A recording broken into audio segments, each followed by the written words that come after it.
Welcome back. Warangal జిల్లాలోని station ఘన్పూర్లో TRS నియోజకవర్గ స్థాయి సమావేశం రసాభాసంగా మారింది. మంత్రి ఇంద్రకరణ్ రెడ్డి ముందరే గులాబీ తమ్ముళ్లు బాహాబాహి దిగారు.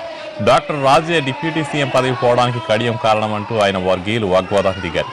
కడియం వర్గీయులు కూడా వాగ్వాదానికి దిగడంతో తోపులాట జరిగింది. దీంతో ఇరు వర్గీయులను మంత్రి శాంతం తెప్పిస్తారు.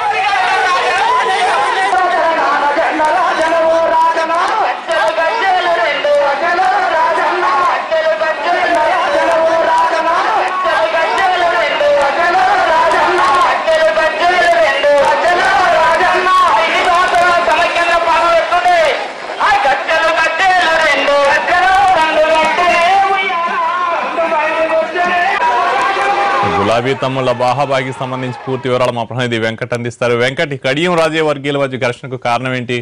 దీనిపై ఇద్దరు నేతలు ఏమంటున్నారు?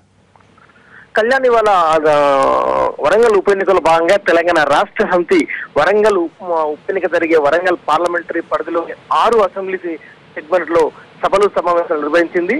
6 అసెంబ్లీ సెగ్మెంట్ లో కేటాయించిన ఇన్ఛార్జి మంత్రుల వారీగా ఆయా నియోజకవర్గాలకు రావడం జరిగింది. ఇందులో భాగంగా రాష్ట్ర గృహ నిర్మాణ దేవాదాయ శాఖ మంత్రి అల్లోల ఇంద్రకరణ్ రెడ్డి వరంగల్ జిల్లా శేషంగల్పూర్ అసెంబ్లీ నియోజకవర్గ కార్యక్రమానికి ముఖ్య అతిథిగా హాజరయ్యారు. ఈ క్రమంలో నియోజకవర్గ కార్యకర్తలు, మండల స్థాయి నాయకులు వేదికపైకి మాట్లాడుతున్న క్రమంలో ఈ ఉప ఎన్నిక ఎందుకు వచ్చింది, ఉప ఎన్నిక కడియం శ్రీహరి వల్ల వచ్చింది, కడియం శ్రీహరి కావలసుకొని డాక్టర్ తాటికొండ రాజయ్యపై అక్కసు వెలికడం ద్వారా డిప్యూటీ సీఎం పదవిని ఊరుగొట్టడంలో కడియం శ్రీహరి పాత్ర ప్రధానమైందని కొంతమంది నాయకులు వేదికలెక్కి ప్రసంగించడంతో కడియం శ్రీహరి వర్గీయులు ఆగ్రహవేశానికి లోనై గొడవకు దారితీయడం జరిగింది. దీంతో ఇరు వర్గాల మధ్య అటు రాజే వర్గం, ఇటు కడియం శ్రీహరి వర్గం ఇరు వర్గాల మధ్య ఘర్షణ తోపులాట జరిగింది.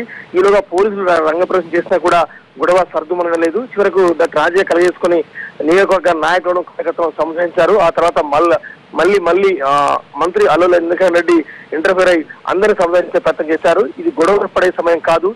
వర్గాలు ఎన్నున్నా, గ్రూపులు ఎన్నున్నా కూడా వరంగల్ ఉప ఎన్నికల్లో కలిసికట్టుగా పనిచేయాలి. కలిసికట్టుగా పనిచేస్తేనే ఫలం అట్లా, అంటే ప్రతిఫలం అట్లా వస్తాయని ఉపన్యాసం ఇచ్చారు. మొత్తానికైతే దాదాపు ఒక అరగంట పాటు 2 వర్గాల మధ్య గొడవ, అటు కడియం శ్రీహరి అదేవిధంగా రాజయ్య, ఈ 2 వర్గాల మధ్య గొడవ తలెత్తింది. ఈ గొడవ స్టార్టింగ్ లో అయింది కాబట్టి సరిపోయింది. కాకపోతే ఉప ఎన్నిక నేపథ్యం, ఉప ఎన్నిక జరిగే అంటే ప్రచారం జరిగే రోజులు కూడా ఇంకా భావి రోజులు ఉండడంతో ఈ గొడవ ఇప్పటికే సర్దుమనుకుంటే భావి రోజుల్లో ఇంకొద్ది గొడవలు జరిగే అవకాశం ఉంది.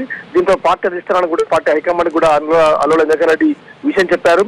రేపు మాపో అటు కడియం శ్రీహరి రాజయ్యను పిలిచి ఈ గొడవకు పునః పెట్టే యోచనలో అధిష్టానం ఉన్నట్టు తెలుస్తోంది. కళ్యాణ్. Thank you Venkat.